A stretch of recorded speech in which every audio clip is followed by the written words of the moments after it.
Hey guys, Sarah Nadler here. So here's the thing, right? When you're trying to make more income for your small business, there's really 4 different money mindsets that you could attempt this in, right? And the truth is, 2 of them are not going to serve you. They are destructive mindsets to have. And unfortunately, when I start working with clients in my business, I find that quite a few of them who are struggling with money, it's because they have one of these money mindsets. So I'm going to go over these with you today, and I want you to really take notes and take the time to really kind of introspect a little bit, take a look at these and see if they match the way you think about money. So the first one is having the mindset, what I call rip-off, right? You have the mindset that you're gonna get rich quick, you're gonna get rich over other people, right? No matter what stands in your way. There's nothing wrong with being ambitious. There's nothing wrong with being motivated and dedicated and having drive. Those things are important, actually, right? If you're going to ever make it in this world, you have to have those things. You have to have persistence. What you don't have to have is the attitude that other people don't matter and it's all right to take without exchanging anything. So people who have this money mindset, sort of that mentality of what can I get out of the other guy, right? You walk into a store, you see a price tag that's obviously wrong, it's obviously missing a digit or something, and you try to get it at that price, even though you know you'd be completely ripping off the store. This is the person who steals, honestly, right? That person who they need money for an emergency surgery or something, so they go out and they rob a bank. That is the wrong money mentality to have. It's not wrong because it won't work, right? Like, the history is full of people who actually did manage to gather quite a bit of money that way. It's wrong because, first of all, it's morally wrong, but even over and above that, it's wrong because you're going to find yourself the target of attacks.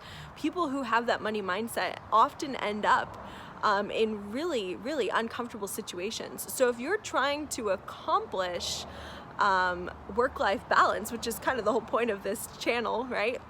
If you really want to have work-life balance, you can't get there by ripping people off. It just doesn't work that way. You're going to get sued, you're going to find yourself in jail.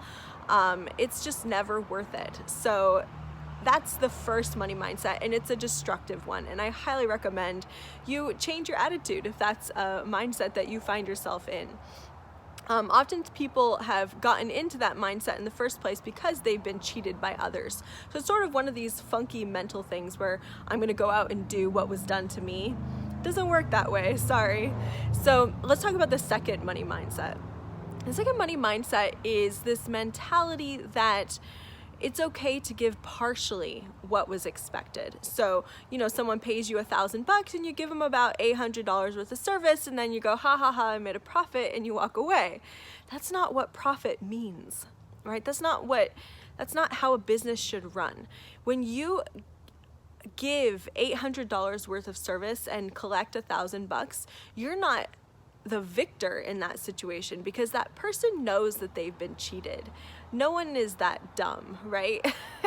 So even if they smile and nod and walk away, they're not going to come back to you as a repeat customer. And even if that's not a concern of yours, maybe you're a reconstructive dentist. How often do you have repeat customers, right? People don't lose all their teeth twice in one lifetime, hopefully. Or you're in the reconstructive business, and how often does a person's whole house burn down, right? So even if you're not going for repeat customers, you're still going to have to worry about word of mouth.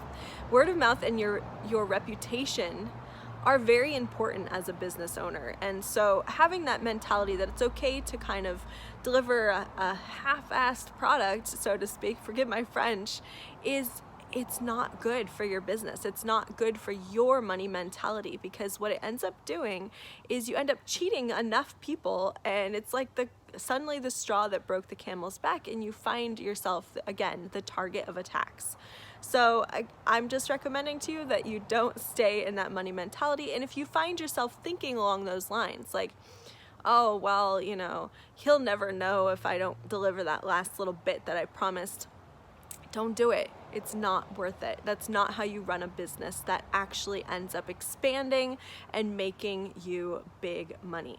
So let's talk about the third money mindset.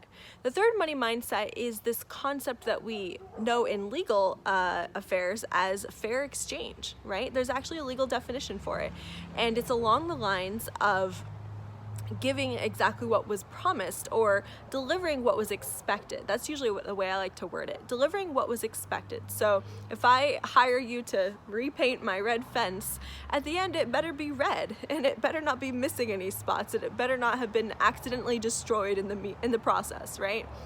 Whatever the product that you're going for. And when I say product, I mean, what is the finished high quality service or item that you were supposed to deliver, and did you deliver it in high quality and with speed that was expected, right?